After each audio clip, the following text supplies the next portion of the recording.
আসসালামু আলাইকুম। এই জামাতের বিপক্ষে কথা বলতে পারলেই মনে হয় যে এদেশে নেতা হওয়া যায়। এই যে সানবিজ ভাই তনি যে সারা বছর নিজের চিপা চাপার অঙ্গ প্রত্যঙ্গ দেখাইয়া লাইভে এসে কাপড় বিক্রি করছে, এখন আবার এই মহিলা নামছে নারীদের অধিকারের পক্ষে। মূলত বিএনপির চোখে আসতে চাইতেছে যে বিএনপির রাজনীতিতে সানবিজ ভাই তনি একটু চোখে পড়তে চাইতেছে, তারেক রহমানের চোখে পড়তে চাইতেছে, যাতে সে রাজনীতি একটা পাঠ হইতে পারে। তারা কে অধিকার দিছে যে সারা বাংলাদেশের নারীদের পক্ষে কথা বলার জন্য? তারা কে অধিকার দিছে যে জামাতের নিবন্ধন বাতিল করার জন্য কথা বলার জন্য?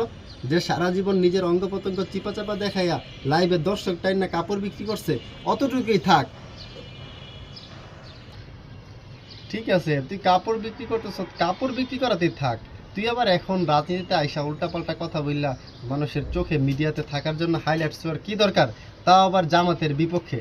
এদেশের মানুষ জামাতের বিপক্ষে কথা না বলতে পারলে মনে হয় যে রাজনীতি হয় না। এদেশের রাজনীতিটা ধ্বংস করতেছে প্রতিহিংসার রাজনীতি।